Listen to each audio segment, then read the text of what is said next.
I maintain that the only true salvation from any oppression or enslavement is self-empowerment, knowledge, consciousness. This is true rebellion. Don't get caught up in the 87% of people who follow the leader.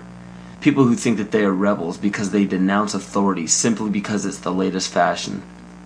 Don't march the streets claiming that you are the enlightened one because you read a book or saw a film that gave you a glimpse into an uncommon knowledge.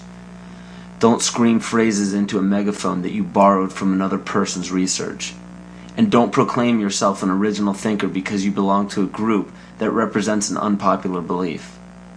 Those are all examples of the other side of the coin of groupthink, leading a false rebellion. False rebellion is dangerous because it gives the illusion that you are free and thinking for yourself. A true rebellion, a true revolution, begins when you quit following and start leading. And those who end up following you should be taught by you to quit following you and start leading. And the only way to lead successfully is by fully understanding your rights as a human being on this planet. We have very powerful tools on our side called the Bill of Rights and the Constitution. These documents state that no government can deprive us of our natural rights. So how is it happening? You must understand that the elite group controlling our government, our educational system, agriculture, and media are also in control of our free enterprise. Free enterprise is our economic system or our means of production, privately owned and operated for personal benefit.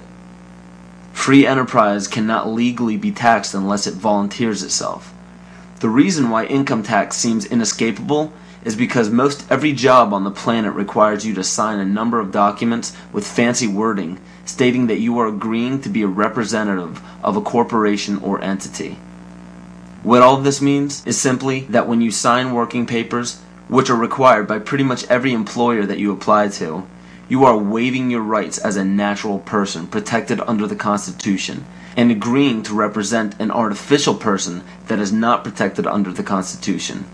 It's difficult to avoid because if you do not sign the document waiving your rights, you won't get the job. So why does every employer voluntarily pay taxes, which leads to the requirement of those documents? Because without doing so, the business loses all state and federal benefits provided to private or commercial business. And furthermore, most people simply accept the mistruth that income tax is required by law without investigating it.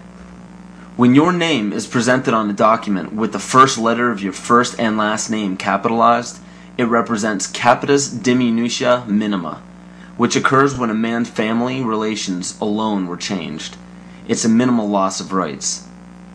When your last name appears in capital letters, it represents capitis diminutia media, which occurs when a man loses his rights of citizenship but not his rights to liberty. This means you can be fined and penalized but not enslaved or imprisoned.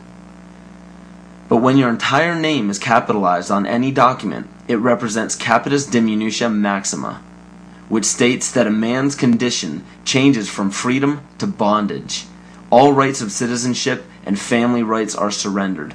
This means you can be fined, imprisoned, and enslaved in any amount for any duration at the whim of the state's suggestion. But it is important to note that if you do not legally bind yourself to these documents stating that you waive your rights and represent a corporation, you do not have to attend any court. There are two kinds of law on the earth, as I've said. One is called civil law, which is the law of the land, and one is called maritime admiralty, which is called the law of water. The maritime admiralty is banking law. So consequently, the corporation and government and people who want to control you, they create a second you, and that second you that they control, that they created, is all capital letters. Check it out. Anytime you get a bill, you get a lawsuit, you get a fine, a ticket, somebody sends you a bill from the Department of Water and Power, check it out on your driver's license, on your Social Security card, on your insurance cards.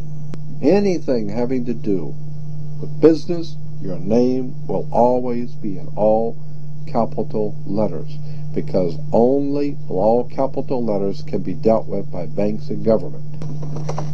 You need to wake up and find out how this stuff really works. Because once you understand that you don't need to submit yourself as an American to a British commercial venture called courts. You're an American. You don't need to go to court. There's nobody. You only go to court because you agreed to go to court. When they send you a subpoena to court or a summons to court, and they've sent you something, you look at it and say, hey, Jack, that's not me. That's in all capital letters. All capital letters is a corporation. Those who are charged under these maritime admiralty courts usually don't understand that they are voluntarily being fined and imprisoned. When a judge calls your name and asks if you are that name, those who say yes are verbally agreeing to represent the artificial person that the name represents. In doing so, you are voluntarily waiving your rights under the Constitution. Your absolute rights as natural persons are the right to life, security, and property. And all of these are very important. Remember that you can never be deprived of these simple rights unless you are willingly waiving them. But you need to understand your rights if you want to be protected under them. When sustainable development is knocking down your door for the right to your property, you need to understand your inherent right to your property, which extends from the visible surface to the center of the earth. But please note that these steps are simply the beginning. They merely treat the symptoms instead of attacking the root. To understand fully how to protect yourself, you need to understand your origin.